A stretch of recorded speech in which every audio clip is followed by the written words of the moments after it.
Did you feel the pressure because this film is about Middle Eastern boys, and in particular you have three in leading roles? Do you feel that a film of this caliber, did you feel the pressure that it had to answer a lot of questions, that because did you feel you were under the microscope of media or the funding bodies? The media in particular, and audiences, because we don't have many films dealing with this culture, that you feel that you had to answer every storyline and every aspect of this culture in one film? No, not really. No, it wasn't a process of ticking all the boxes. Okay. Didn't have to. I was kind of lucky in some ways, where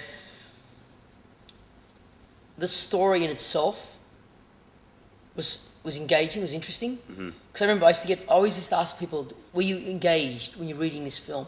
Especially the last 2 or 3 drafts. Were you involved? Like, did you get interested? Was it a page turn that said yes? It's occasionally. You want to know what happens. You want to know what happens at the end. Right.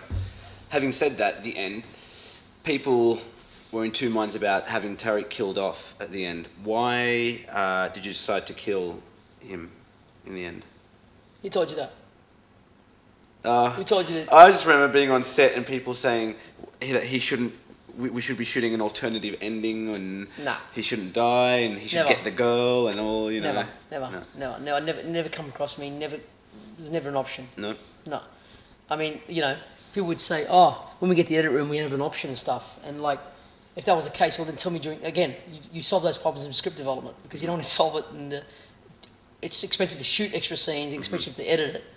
When you're dealing with such a low budget film, you haven't got the luxury of a certain filmmaker. You know what I mean? Yeah. Having 3 weeks of pickups. Sure. Did you feel at all any pressure to make this more of a love story or any of that? Romeo and Juliet. Now we're getting somewhere.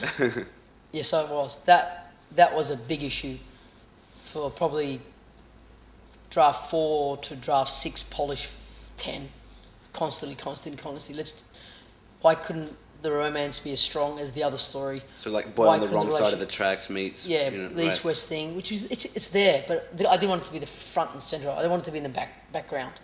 I don't want the film to be another film about where another Romeo and Juliet, where the boy meets a girl from another and crosses over, and and they live happily ever after, whatever. Or even if they did die, it wasn't a story about that.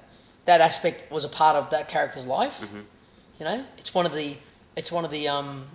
his dreams and desires, but it wasn't the dream and desire. I think you put it best when you said it's just one of the perks of the world that he gets into, having that girl. Yeah. It caused, again, I think because the story was so strong, the characters were so interesting, that I just kept sticking to my idea of the film is about the boys.